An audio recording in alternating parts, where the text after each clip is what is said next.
Je m'appelle Antoine Rossi, je suis débardeur pas professionnel, amateur et je fais des études de maréchalerie. Ça c'est Aspérule, c'est une pouliche de 4 ans et les caractéristiques de l'Ardennais, ça doit être un cheval assez petit, trapu. Il va pouvoir se faufiler partout, avoir de la force pour tirer, avec un bon dos assez plat. Un cheval qui aura un meilleur dos aura plus facile pour tirer. Donc un cheval qui est plus facile, c'est un cheval qui se fatigue moins vite.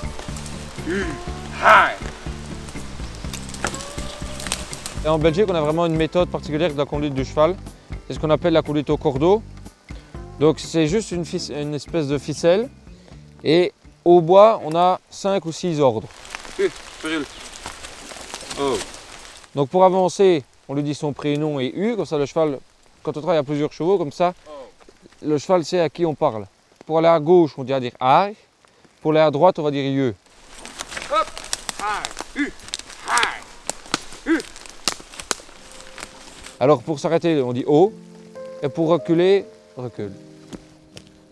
La machine, c'est toujours un peu facile. Hein. Oui, tu as la souche là. Oui, il faut éviter un peu la souche. Il y a quand même beaucoup de branches. Qu'est-ce que vous faites là, Antoine? Ben là, on regarde les bois où ce qu'on pourrait les mettre aussi pour que le cheval est plus facile à tirer, où ce qu'on pourrait moins abîmer la forêt, où ce que la machine, elle, aura le plus facile à venir les rechercher aussi pour les mener jusqu'au chemin.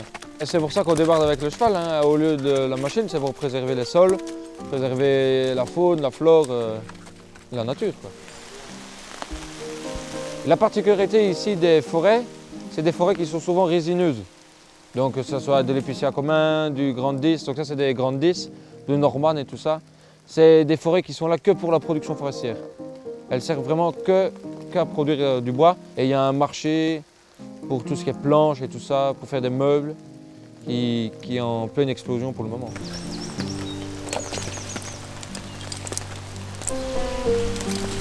Allez, U.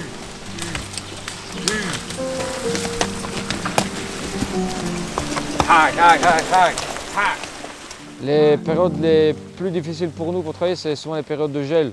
Parce que le sol, des grosses périodes de gel, le sol est gelé. Et donc le cheval a tant du mal à avancer à cause de ça, parce qu'il ne sait pas s'agripper dans le sol.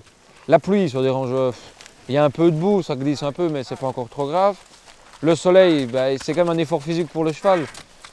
Donc il faut souvent s'arrêter pour lui donner à boire, peut-être un petit peu le mouiller pour qu'il rafraîchisse et tout ça. Sinon la neige, c'est pas grave. C'est même gai de travailler dans la neige parce que on a les flocons qui tombent, ça, et le cheval est là, c'est vraiment gai, on aime bien travailler dans la neige. J'ai appris le débardage avec Jean-Claude Louis. Moi qui aimais bien les choses, je vais aller essayer. Je suis allé 2 jours au bois avec lui, il m'a appris et puis maintenant tout roule. Je pense que dans des débardeurs professionnels, on est moins de 15 en Wallonie. Des jeunes, on est peut-être 4-5 qui travaillent dans le bois, peut-être pas tous les jours, mais par passion et qui aiment ça, mais en professionnel, il y en a moins de 15. Moi-même, je l'ai appris de mon père. Mon père l'a appris de ses parents, l'utilisation des chevaux. Donc quand on monte dans la génération, ben jusqu'à 1950, je pense, toute l'agriculture savait utiliser un cheval. Et puis ça a disparu. Débardeur, quel dernier utilisateur du cheval à pied.